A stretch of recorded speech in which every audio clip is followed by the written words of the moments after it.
Delta 2564 is coming up on Burning 9 right. The 2564 Atlanta Tower. Hartsfield-Jackson Atlanta International Airport is the busiest airport in the world.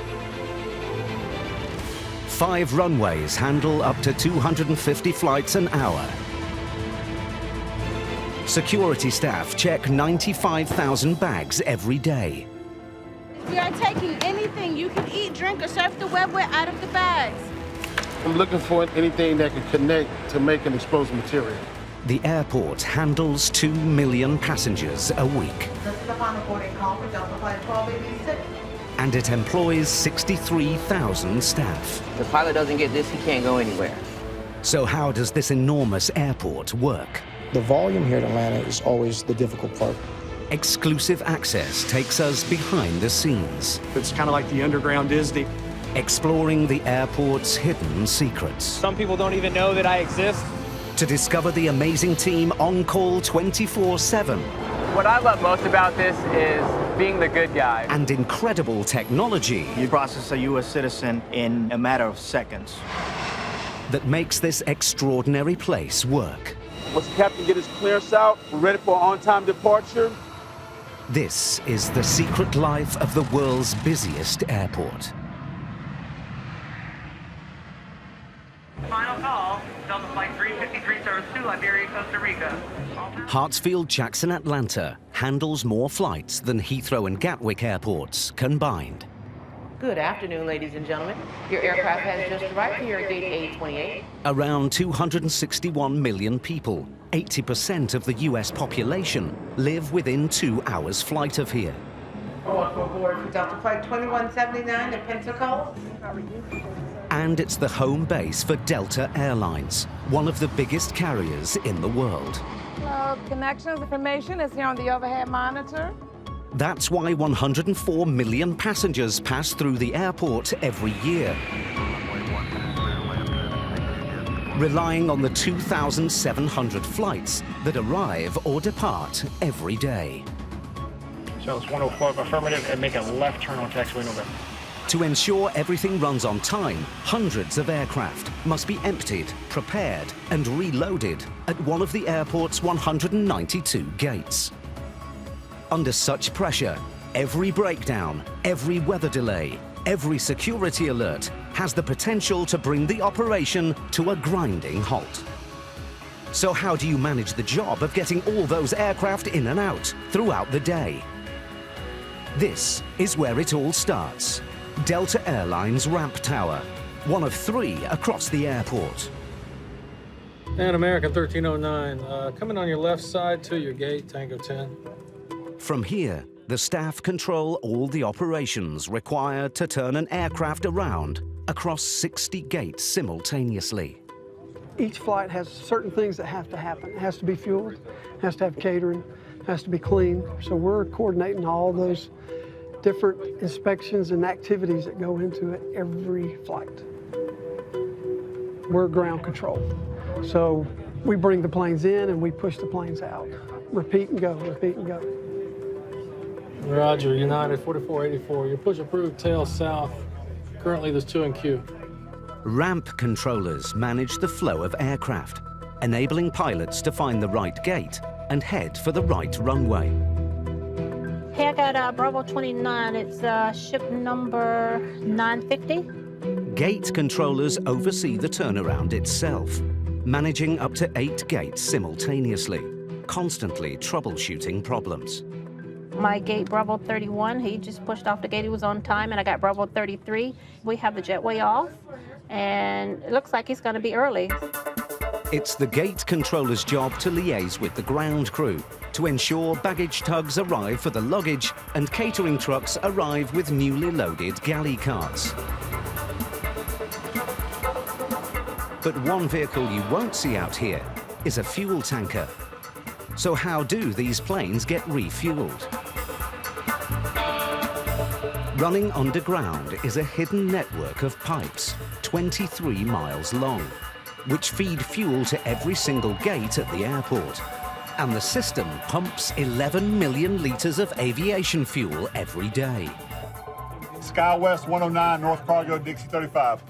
The ramp tower has information on every aspect of an aircraft's operation, from how much fuel it needs to how many bags should be on board.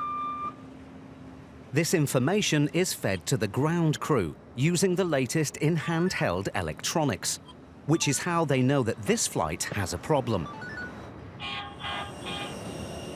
We are out 41 bags. Hey, listen, you guys got in the bag? I got 2330 Tampa Alpha 7. We're missing about 40 bags. Okay. It's 2330, and we got 15 minutes on the clock. 5 or 10 minutes, and the issue should be resolved. All right, 38.5. Hey, stand by 1 second, Bob. San Francisco Bravo 22. It's the job of the ramp tower staff to deal with any issue and minimize the risk of delay.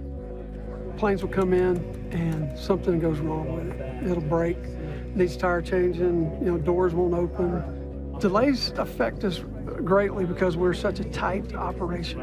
There's one problem the ramp tower dreads above anything else. Worst nightmare, bad weather. Here in the South, we have thunderstorms that just pop up out of nowhere. When it starts raining, we start slowing the flow of traffic coming in here. At that point, we're taking major delays. The ramp tower staff constantly juggle resources to keep delays to a minimum. 4803, what was the fuel on board? Can you tell me what maintenance is actually working on? They can track every single inbound, outbound, and grounded aircraft coming through Atlanta in the next day. And if a problem calls for a replacement plane, they know exactly where to find one. Sometimes these aircraft come in and they might be sitting on the ground for 2 hours for their next flight. So what we do is the aircraft that just broke has a 2-hour ready time. We'll take that ship that's sitting here waiting for 2 hours and we'll put the passengers on them. And then by the time that happens, this one should be repaired and it'll be able to make up. We're moving things around. We're trying to utilize all our resources that we have to get them up. I mean, it came in early. You can see the standard time right there is 11:50 or whatever, but it came in at 11:34. It's a constant battle against time, technology, and the elements, and it never stops. Up here, we're kind of like a beehive. Everybody, there's just activity. If you were to take the lid off, you're just going to hear, buzzing going on. The tower is also in communication with the gate agents. They must deal with the single most time-consuming turnaround job of all. Us, the passengers. We should begin boarding at 35 minutes prior to departure, so we are getting ready to begin boarding. But the boarding process has been delayed. Hi. How are you? Good. Thank you. No problem. Cute glasses. Thank you. Whether the captain and first officer are here or not, all flight attendants have to be here before we can board. So right now we just have one. We're still holding on 3 more. Maintain control of your bags at all times. We're all familiar with seating areas where we can wait for our flight, but what about the air crews? Hidden out of the way underneath the terminals are 2 other lounges. One for cabin crew, the other for pilots. You have a typical passenger that goes from the West Coast to the East Coast on any given day. They will tell you they're worn out, and that's just from riding in the airplane. Well, we're busily working and flying these airplanes, and we need downtime too. So if we're able to go into a lounge at our base, we have enough time, we'll go in there, sit, relax for a little while, and kick back, put our feet up, and out of the public view, because no one in the airport wants to see their pilot sleeping. That is not a good look. As Atlanta is the main hub for Craig's airline, he spends a lot of time down here. There's a blue chair over there in front of the television that I am particularly fond of. Reclines almost completely flat. I've spent many hours in it. From their lounge, pilots can get their schedule for the day and up-to-date weather forecasts. But as they head for their gate, it turns out that one of the most critical things the pilot of a £75 million plane relies on is an old-fashioned printout. This is the pilot's pre-departure paperwork. It basically lets them know which runway they need to take, what elevation, it has all of it, how much fuel they need, all the little details, who his crew is, everything. So this is vital to the operation. If the pilot doesn't get this, he can't go anywhere. Here you go, gentlemen. Outstanding. Thank you very much. We aren't able to accommodate any additional passengers for this flight. It has checked completely full. There are still 5 minutes to go when the aircraft door is closed, even though work can still be going on the tarmac. The clock is showing D-2 on there, so everything was closed up at D3. We're ready for an on-time departure. He's on the headset right now, just waiting for the captain to call him. Once the captain gets his clearance out, we'll be ready to go. We're ready to take the canopy off the aircraft and get the plane back for an on-time departure.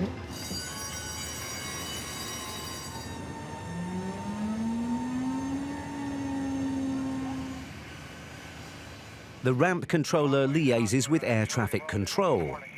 Roger. Before giving the pilot clearance to move. Right now, we got this aircraft that's pushing back. We're giving them instructions on how to go so they can get oriented to the right runway so they can take off. Flight DL-2330 heads off to Tampa, bang on schedule. But keeping Atlanta's 2,700 flights a day on time isn't just down to the ramp towers. Hidden out of sight is a vast subterranean network, moving passengers and baggage from one part of this enormous airport to another. 35 miles of conveyor system, mostly hidden under the building, so it's kind of like the underground Disney.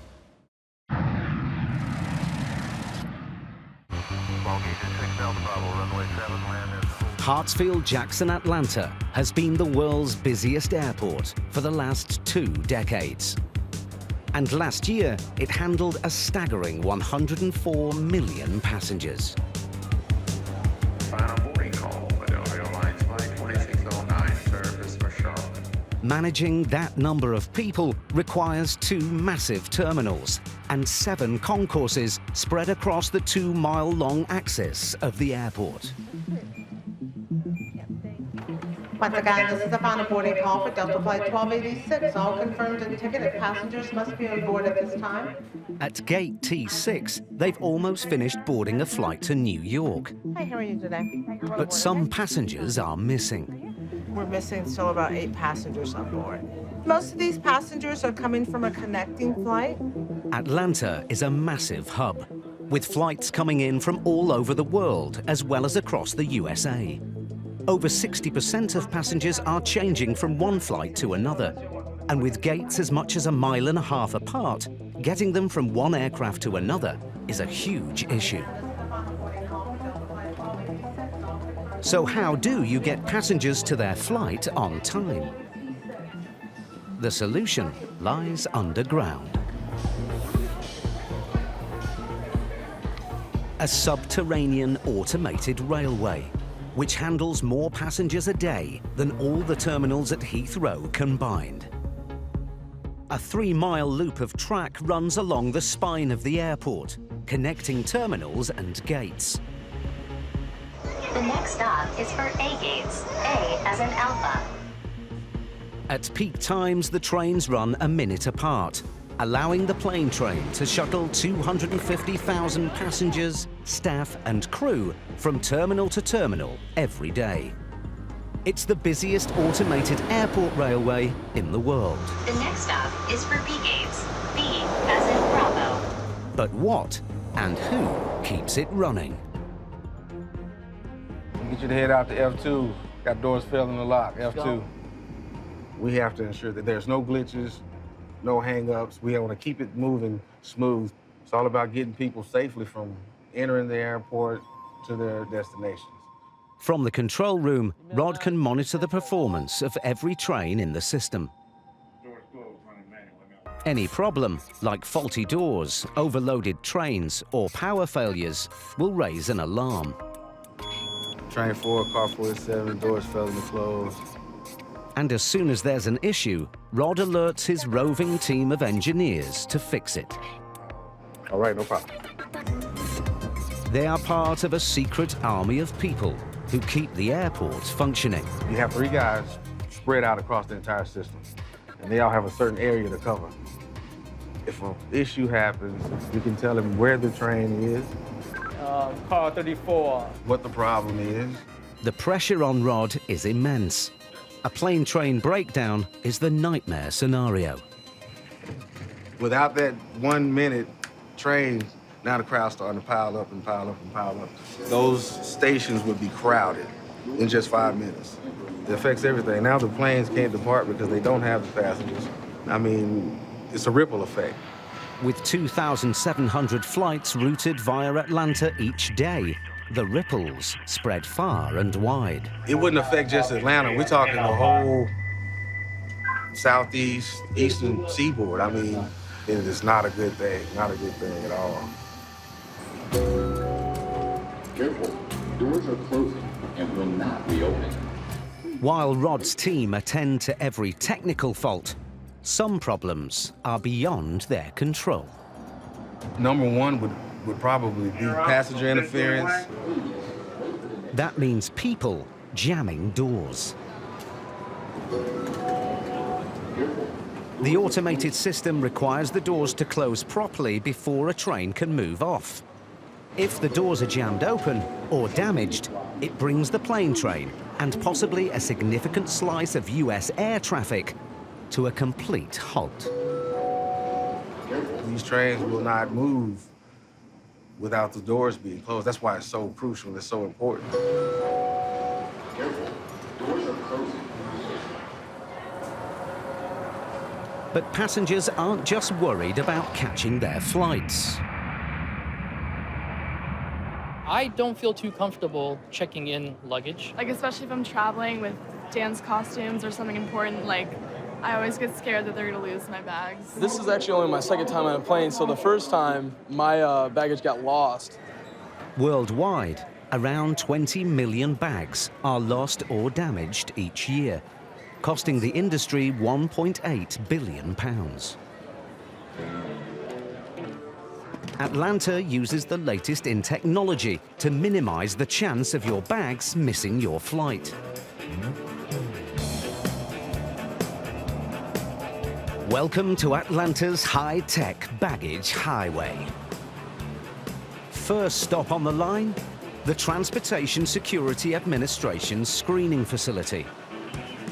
TSA, as they're known, scans every single check-in bag before it goes anywhere, which adds up to 14.9 million bags a year. At peak times, TSA will run 42 X-ray machines, each costing £261,000, to hunt for explosives or other banned items. If we deem that it might be suspicious, we end up sending it to one line, and if the machine says we're okay with this bag, it'll actually send it to another line straight onto the plane. Most bags pass through without any problem, but a significant number are sent down the suspicious bag slipway to TSA's baggage inspection room for stage 2. This is my bag right now. Using the X-ray from the scanner, inspectors can zero in on the suspicious part of the bag. Any bag that has a laptop in it is going to pretty much come down and be alarmed and checked on the floor, because that's easily something that you can hide or conceal an explosive device or makeup of explosive device in. I'm checking for any type of explosive or trace material that it might be on the item itself. Analyzing a swab from the laptop is the surest way to check if it's okay or not. Okay. Any bag containing tools, electronics, or liquid containers must pass George's inspection before it can go on its way. Oh, now, so with this bag here, it's locked. If a bag's locked and George doesn't have a master key, he must adopt a more direct approach. Explosives, thankfully, are incredibly rare, but George does get a surprise now and again.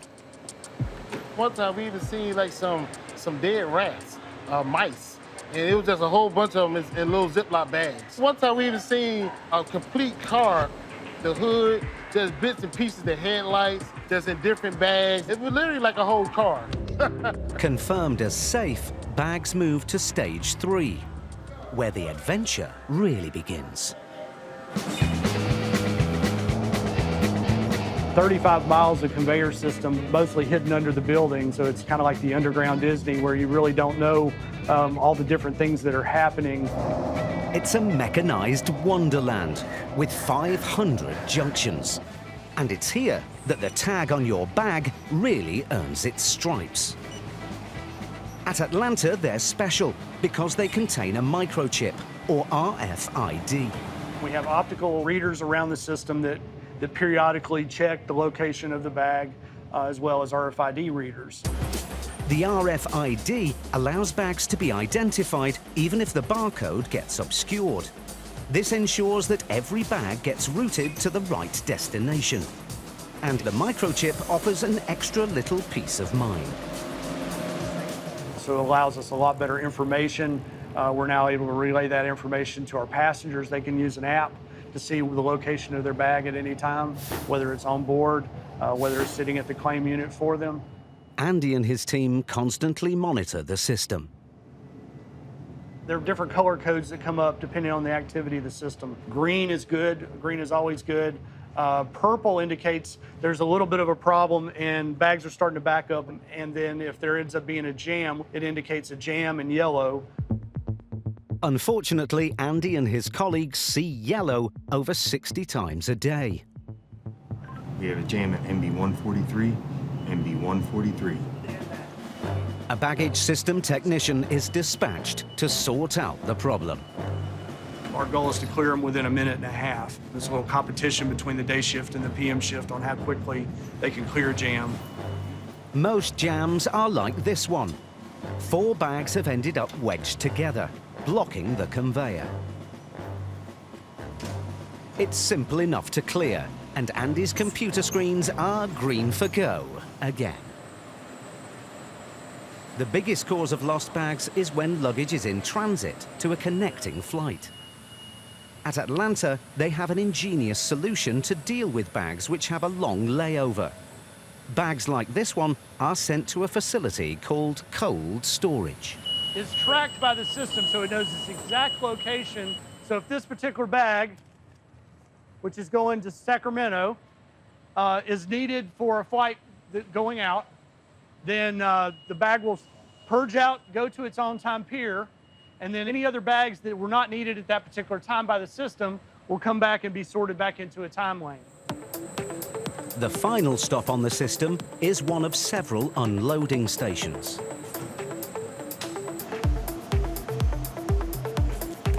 On any given day, you can lift a couple of hundred to several hundred bags. Just like the passengers, bags have departure boards, and the baggage handlers make sure each bag catches its flight. This screen right here lets us know what flights are going out on this pier. And then we set these carts up for each destination. Now, Jacksonville is due out at 12:18. We like to haul the first cart out 40 minutes prior to departure. Then if any other Jacksonville bags fall, we like to have those to the gate within 25 minutes of departure. The most we've handled in any particular day was 108,000. That's pretty mind-boggling how many bags we're able to move through here in a day, keep them sorted out, keep them, get them to the correct flights.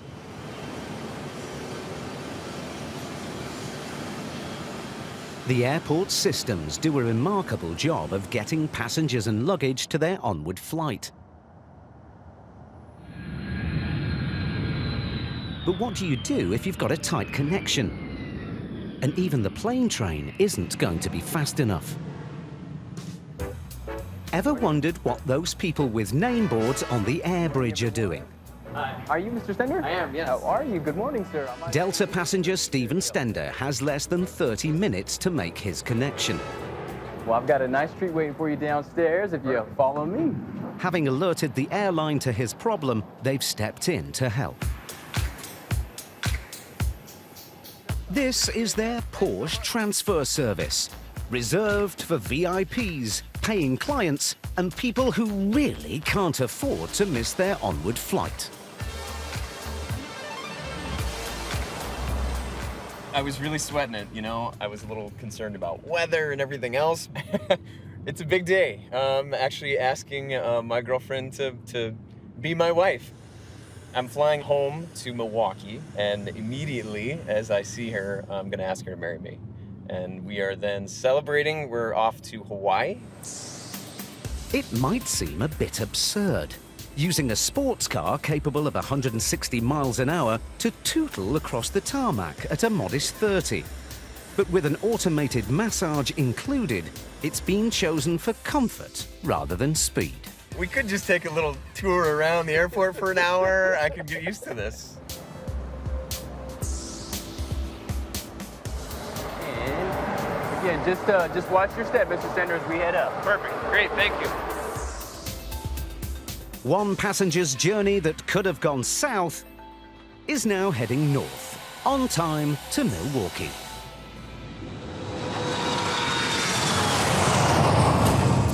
There's only one thing more important to the airport than getting people away on time, and that's ensuring their safety. With terrorism an ever-present threat, how does the world's busiest airport keep us safe? Never again do we want 9/11 to happen. Bus 840, traffic's British now, head to your right, to the left, turn north. Side 840. Across the world, there are estimated to be as many as 16,000 planes in the air at any one time. Controlling each and every flight is a mammoth task. Point 326, taxi via the pink 3, hold short, runway 9 right. Hold short, runway 9 right via the pink 3, Delta 2326. At the world's busiest airport, air traffic control is one of the most challenging jobs. We are servicing 150 domestic destinations, 70 international destinations, and 50 countries. And so our job is to make that portion where you start and you end your flight as seamless as possible. Delta 2564 is coming up on Barney 9 right. It's a non-stop carousel of planes in and out.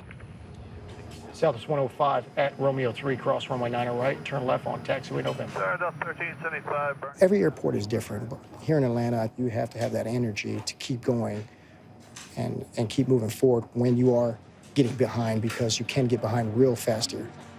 Paul and his colleagues handle 5 parallel runways in constant use and 2,700 flights a day. We can handle anywhere between 130 arrivals an hour and 120 departures an hour, so roughly over 250 operations an hour. So how do you manage the flow of aircraft when there is a takeoff or landing happening every 15 seconds?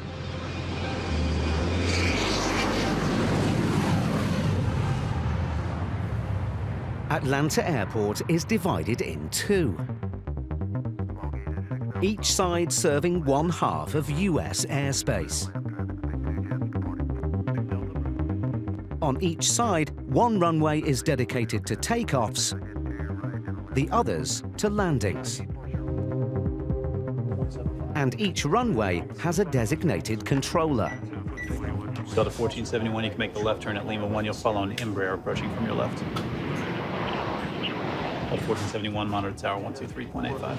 Breaking the system down like this makes the process of air traffic control much more manageable. That's good. Thank you, Delta 2326. I'll pass this information on. Thank you. Delta 1564, turn left on November and hold short over 9 left to taxiway Sierra. The airport's taxiways operate as enormous one-way streets, channeling aircraft to and from their gates. And this allows air traffic control to maximize throughput when things get busy. The ground controller's main objective is to taxi the aircraft, both arriving and departures, to get them to their runway. Air Shuttle 6116, you'll be next for departure, monitor tower 123.85. 123.85, that's 10 to me. Aircraft need a minimum separation between takeoffs. But smaller gaps are permitted if their routes diverge as soon as they're airborne. When they taxi out for departure, you could get a north departure and you can get followed by another north departure. And what the ground controller would do is he would park that second north departure and wait for a west departure to come out. 314 Atlanta Tower, runway on the right, wind 0605, clear to land, you're number 2. By alternating aircraft so that one with a flight path going left is followed by one with a flight path going right, you can speed up the rate at which they depart. That's fine for getting aircraft out. But how do you get inbound aircraft to the gates without crossing busy runways? Atlanta's built a way to keep the taxiing traffic flowing. Called Taxiway Victor. It's effectively a bypass, diverting taxiing aircraft round one end of the runway. But the crucial factor is it sits in a man-made dip. This means the taxiing aircraft is below the level of the runway, so it won't interfere with aircraft taking off.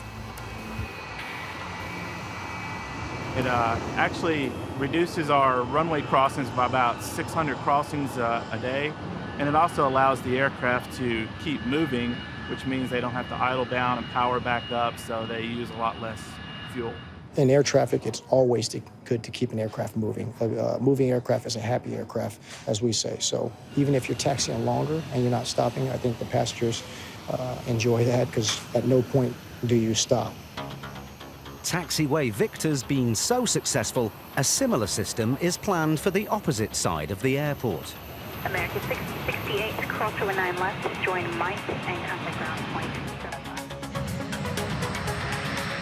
The principle of simplification even applies to the technology the air traffic controllers use.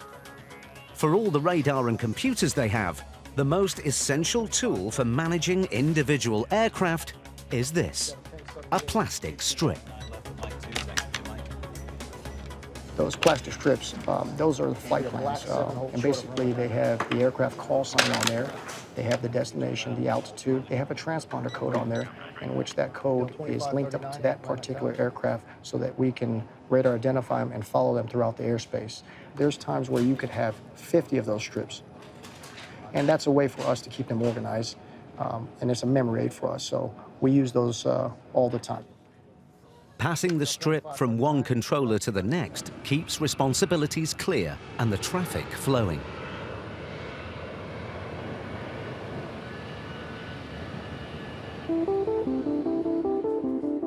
Airports rely on keeping the passengers moving as much as the planes. And as any regular traveler knows, that means clearing security. Having people go through security is probably the biggest thing, you know, with 9/11 and everything after that, you know. Going through security, that can be rough for some people sometimes. Standing in line is kind of like long and annoying, but like it's definitely necessary. You want to make sure you're safe when you're traveling. The Transportation Security Administration, or TSA, are responsible for all U.S. airport security. Your attention, please. Airport security alert. Please maintain control of your bags at all times. They were formed in the wake of the 9/11 terrorist attack, and Christy Newton-Terry was one of their first employees. The training was very fast. I had my interview, my tests, everything all in the same day. Within a 3-week span, it was like this, and I had a job that has lasted me this long. It was amazing to me, you know, what it is that we do. You know, basically saving the public every day. Yeah. Move your jacket. Sir, you can step around. I have an open station in the front. We have a motto, not on our watch. Basically, it means never again do we want 9/11 to happen.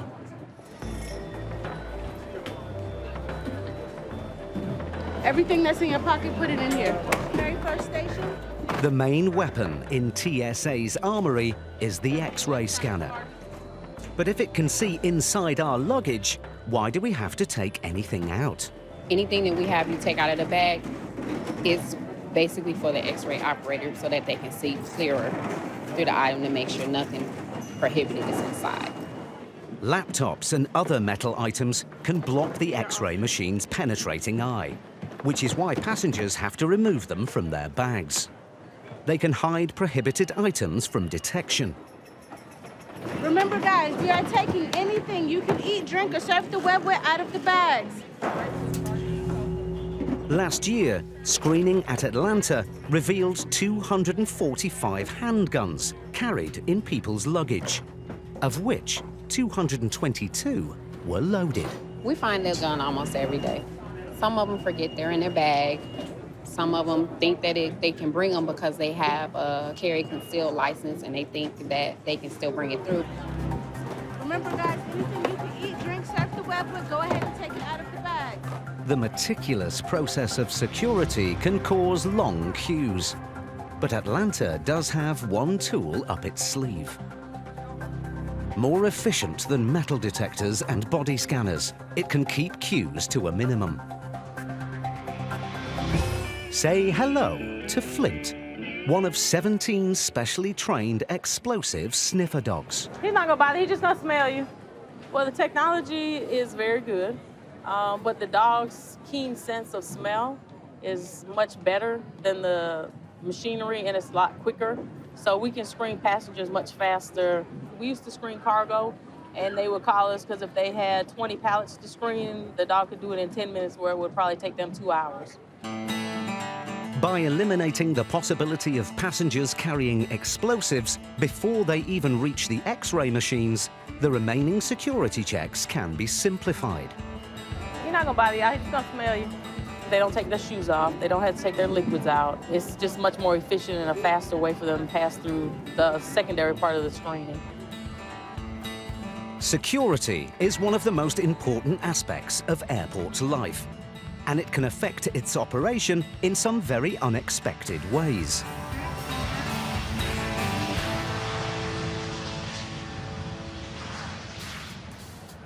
Take food, for instance. With 275,000 people passing through every day, restaurants are a vital part of the airport. We'll get a bite to eat before we get on the airplane just because of the fact you never know what they're going to serve you. You know, if you're waking up early to go to an airport, you're all stressed, you don't really have time to eat, so getting there and having a place to eat is always nice. Jekyll Island Seafood is one of the 114 food outlets dotted throughout the airport.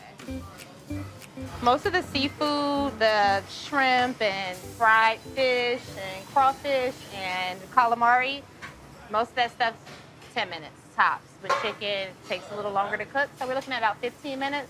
Definitely no longer than a 20-minute ticket time. Whether you're turning out grilled Atlantic salmon or just a burger, the question is the same. How do you get all the ingredients and staff to cook them into the airport without the headache of passing through security? The answer is, you can't. Security is non-negotiable. All the food is subject to being inspected and checked before it makes its way into the airport. So it's a very demanding, precise, logistically complicated process that we have to go through in order to make all of this work. I have a chicken Caesar and a kid's chicken tenders on the way. The biggest obstacle that I tackle here with my staff is getting everyone here on time. Everyone has to go through security every day, all of your belongings.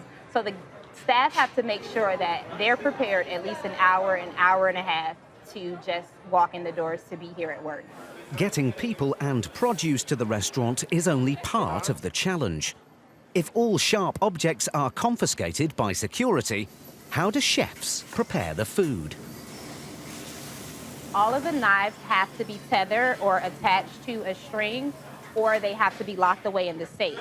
We have to keep a record of it daily for the morning as well as the PM that we're checking to make sure that all pointy, sharp objects, including knives and scissors, they're accounted for twice a day. Although no airport can guarantee to eliminate every single risk to our safety, air travel remains the safest mode of transport on the planet. There are, however, some threats you can't control, like bird strikes. So how does Atlanta keep wildlife at bay? Leave the area, it's unsafe. This is not for you.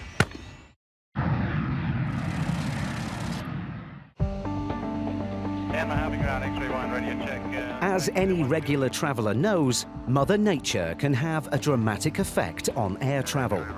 Storms, snow and lightning can all cause airport delays. But the natural world's interventions aren't just limited to the elements. Wildlife also poses a significant risk. We see the most activity on the south complex. Canada geese, killdeer, mourning doves, European starlings, all kinds of different blackbirds. Your normal everyday birds, we experience them here out on the airfield. Jet engines are designed to suck in air, not birds. And the results of a bird strike can be catastrophic. 2009, you may have heard of the aircraft that took off from JFK, ingested Canada geese into both engines, lost thrust, and essentially became a glider. He was able to land on the Hudson River. So 155 people evacuated safely from that aircraft. It was a miracle. Atlanta has a special team dedicated to minimizing the risk birds pose to aircraft. The problem is, airfields are surprisingly attractive to wildlife. They don't have much disturbance from human beings outside of the aircraft, so once they condition to the aircraft noise, it's really a nice place to be if you're wildlife. Stephen's job is to make sure they don't stay. This is what we call our wildlife kit. It's in every one of the operations vehicles. Starter pistol, it has all the pyrotechnics. Stephen uses a range of pyrotechnics to flush out different birds.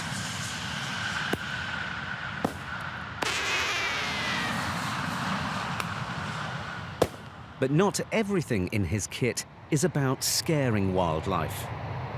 Gloves, along with alcohol wipes. These are used when Stephen collects this, the remains of a bird strike. Blood, feathers, dried tissue. We call that snarge in the industry, snarge. The snarge will be collected and bagged up for DNA analysis at a laboratory. ID into species helps us determine what's bringing that wildlife to our airport and what we need to mitigate. On an airfield that covers nearly 5,000 acres, getting rid of troublesome wildlife requires more than just a suitcase of equipment. This is one of our wildlife deterrent units. It consists of a propane cannon, and then also a bioacoustic generator. So this is a sound system that's playing multiple different species distress cries to say, leave the area, it's unsafe, this is not for you, so please remove yourself from the environment. Go ahead and activate the cannon after he passes. Despite all these efforts, birds still take up residence at the airfield. Right now, in July, we're seeing our peak bird strike numbers, and that can range from 1 a day to 1 every other day. When taking into account how many movements we have here at the busiest airport, it's not bad. We don't have a wildlife problem necessarily, we have an aircraft problem. Catastrophic bird strikes are incredibly rare. But what happens when a plane is damaged?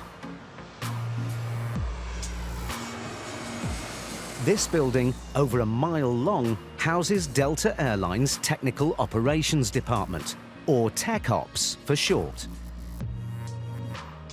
If a plane arrives at Atlanta after a damaging bird strike, this is where it ends up. Anything that's solid that goes through an engine typically does significant damage. The worst damage that I've seen was a bird strike, which caused all the blades in the HPC to disintegrate. And so the HPC that we see behind us here has nice uniform blades, and the worst one kind of resembled a corn cob, after the corn had been eaten. And we actually refer to it as being corn cobbed. And all the blades break off, and it is a mess. Blaine's team don't just deal with repairs. This is where the majority of the 1,700 engines that power Delta's fleet get serviced. We overhaul engines for Delta. So we've got about 8 different engine lines, and we can bring the engines in, disassemble them to the piece part level, and reassemble the engine, and then get it ready for test. These engines are incredible pieces of engineering. The temperatures and pressures that they work at are extreme, and they often stay on wing for thousands and thousands of hours and thousands of cycles. An individual engine can cost as much as £6 million brand new. Servicing them requires an extraordinary range of techniques and materials, which is why a complete overhaul can cost as much as £2.3 million. Aircraft, like engines, will run for years and years with a regular service. So specialist teams work every night to get planes back in action in the morning. This plane tonight, we have a Ron. It's a remain overnight visit where we do standard routine maintenance on them. On this one tonight, our main focus is on the vertical stabilizer. Most of the other checks we have on it are like servicing tires, changing brakes, the fluids. We'll be doing engine work where we're changing the igniter plugs. We have a really good crew, and we work through the issues. We figure out what the problem is and what it's going to take to fix it, and we try our best to get it fixed and be able to turn the aircraft. Have you already got it opened up yet? As the lead technician, it's Donna's responsibility to oversee every aspect of the service and to make sure the aircraft is ready before the dawn deadline. I just love working with all the hydraulic portions of the aircraft, and I want to be in there turning the wrenches. Delta serviced 21 different kinds of aircraft in this hangar, each comprised of millions of parts. If just one of these spare parts is out of stock and a plane can't fly, the costs of the delay and the knock-on effects can quickly skyrocket into the millions.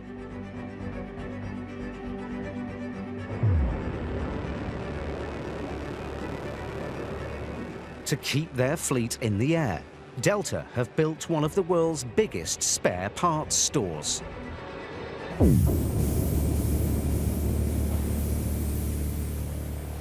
It's beyond me how many parts would actually be on here. There's 2.4 million different part types, but actual parts, probably trillions, who knows? Finding parts in such an enormous store is so complicated, the entire system has to be run by state-of-the-art computers. When the mechanic orders a part, it goes through the system, so it actually queues up everything for us. The system will determine what parts and what priority they need to be picked in. It brings it to us. Once we confirm that order, it sends it back, and then the retriever will bring another part. Sometimes it's a struggle to keep up with the orders, especially in the summertime. That's our peak season. The mechanics are busy keeping the planes cycling, and we've got to get those parts to them, so sometimes it is a challenge to keep up. Maintenance is so important to Delta's operation that the team here retrieve and send out a staggering 46,682 parts and components every day. And the need to keep aircraft in operation can have unexpected consequences in the normally cutthroat business of US airlines. Unfortunately, every once in a while, we will find ourselves out of stock on a part. So sometimes airlines work together and they share parts or borrow parts from each other or buy parts from each other. It's very, very, very rare that we ground a plane. Meticulous maintenance is what makes global air travel possible. But how do you maintain the airport and its systems when they're in constant use every day? Welcome to the secret nighttime army, responsible for keeping the world's busiest airport up to scratch. It's one of the most crucial systems that is on any airport.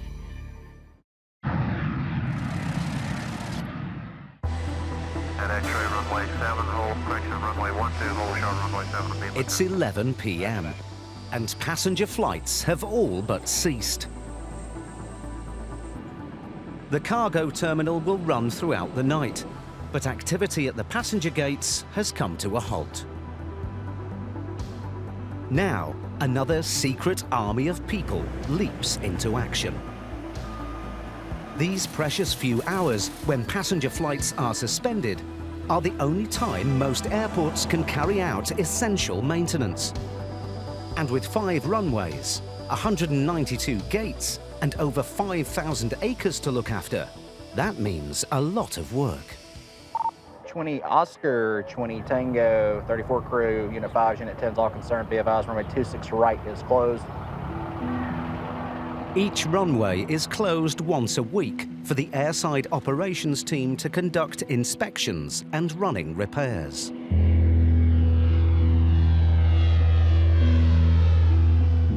So right now I'm beginning the nightly airfield inspection. We're going to start with airfield lighting. Runway lighting ensures pilots can clearly see the runway, whatever the weather. And nighttime is the only time these legally required checks can be made. We're looking for lights that are out of service, lights that are angled the wrong way, lights that are overly bright, lights that are very dim, anything that could be detrimental to the operation of the airfield. We cannot have more than 2 consecutive out, and we cannot have more than 10% of the entire lighting system out of service. It's a big job. 18,295 lights are needed to illuminate the airfield properly. The lights aren't just there to indicate runways and taxiways. Special patterns and colors help tell a pilot exactly where they are on the airstrip. This is a 9,000-foot runway, so you want the first 3,000 feet for the touchdown of an aircraft. What we're seeing on the left and right sides of the center line, and they are 3 lights spaced 150 feet apart from each other, what we call runway touchdown zone lights. South 1470, right turn at the end, and then at... There aren't just patterns at the start of the runway. Other lights tell you when you're close to its end. From this point, we have 3,000 feet remaining to the end of the runway. And at this point, your runway centerline lights will change from white in color to alternating red and white in color. November 4, roll to the end, please. November 2 is unavailable. 572, roger. And the runway centerline lights will change as we approach up here the 1,000 foot remaining mark from alternating red and white to solid red. The lighting code isn't limited to the runways. Green lights indicate the center of taxiways. Blue, the edges. And flashing yellow means you're about to cross an active runway. Heading 280, clear for takeoff, runway 26 left southwest. Matt's lighting check isn't the only work being carried out at night. This is the only time they get to mow the majority of the airfield. Managing grass height is crucial. Keeping it too short leaves easy feeding grounds for birds. Too long attracts small mammals and then birds of prey. Letting the grass grow to an average height of 15 centimeters is ideal for minimizing wildlife.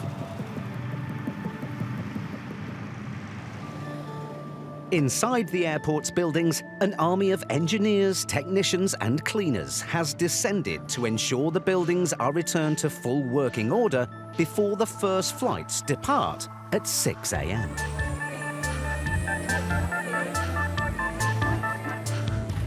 Special machines are deployed to dust every nook and cranny, wash the 1,378 public toilets, and clean 3.5 miles of moving walkways and escalators. Nothing escapes the attention of these Nighthawks. Check the G-shoe and its cable, also the C-phase cable and the A-phase cable. That's good. Even the points on the plane train track get a clean. Nighttime is also the only opportunity for any airport to do construction work. Airports are all expanding right now. As aircraft keep changing, they're going to have to expand the gates to get the bigger aircraft in, or they're going to want to have more aircraft in, so they're going to add more bridges, they're going to add more hold rooms. There'll be construction constantly. It will constantly change. It's 4:30 a.m. Passengers will be arriving to check in for the first flights of the day. But there's still one routine check that needs to be carried out. All right, so now we're heading into the runway safety area, which is giving us an alert so we know we're getting to that area, which we're not allowed to be in unless we have authorization, which we do because we have a runway closure. Technicians from the Federal Aviation Administration are here to test one of the airport's most vital pieces of equipment. So here they are. Ever wondered what the mysterious antennae at the end of the runway are for? This is part of the Instrument Landing System, or ILS for short. The airport simply can't operate without it. We only have 2 clearances, one on this side and one on the 150 side. It's one of the most crucial systems that is on any airport because they are used to ensure that in the worst weather condition possible, an aircraft can land at an airport safely without seeing the runway. So I'll read and you write. 13 degree point, 299 in the 90. Got it. With a ground check, what we basically do is check the integrity of the signal that's radiating out to align the aircraft on center line. In principle, the ILS sends out 2 signals for approaching aircraft to lock onto. One tells the pilot when they're lined up with the center of the runway. The other when they are descending at the correct angle to land. And in an age of computers and digital technology, this system is remarkably old school. It relies on radio waves. It's very simple in the concept. If I had 2 radio stations, one tuned into this channel and one tuned into the other channel, and I put them on different sides of the runway, and I tell the pilot, I want you to find a spot where you can't hear either channel. When is that? When you're dead center. So if you start to hear this FM versus that FM, you're not in the center. Find the center. Making sure the system is working is critical at any airport. But at Atlanta, it has added significance. Here we have 5 parallel runways, and sometimes we have triple landings, and they're always locked onto those ILSs because there's so many planes coming in at the same time. They want to stay on that runway center line. With all the checks complete, the world's busiest airport is fully open for business again.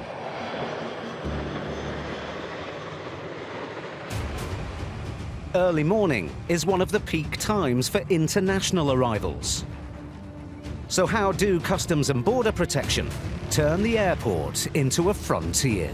On a good day, we'll find hidden compartment. Our biggest thing here is marijuana, but we'll sometimes find cocaine or heroin.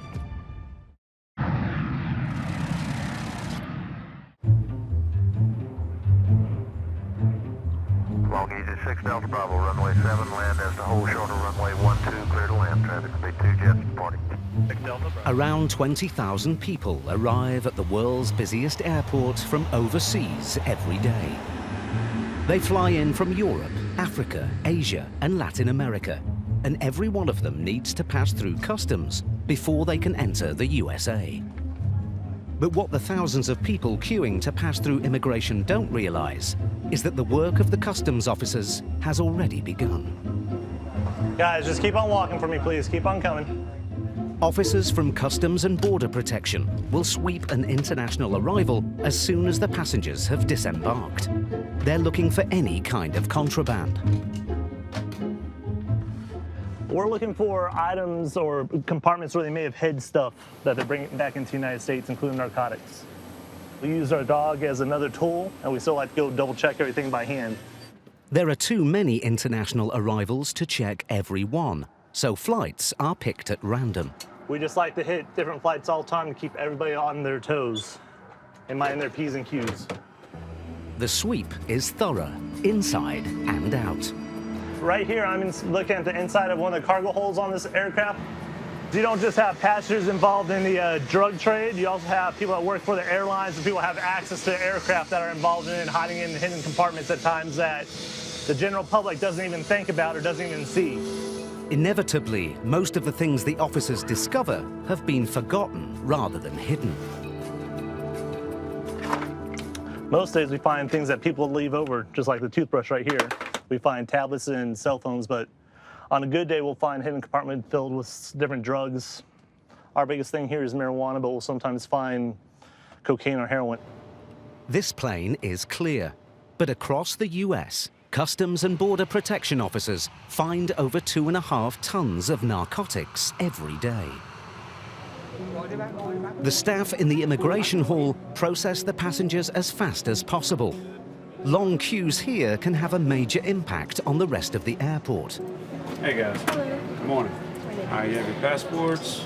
Thank you. Their aim is to confirm the identity of every traveller. But how do they deal with the 20,000 international passengers that arrive every day? All right, so what is the purpose of your trip? Atlanta has installed the latest in biometric recognition systems. Automated booths check paperwork, unique facial features, and fingerprints. It allows the passenger to present themselves to a kiosk, swipe in their documentation, answer all the customs questions. With the new technology that is being tested here in Atlanta now, facial recognition, you could process a U.S. citizen in a matter of seconds.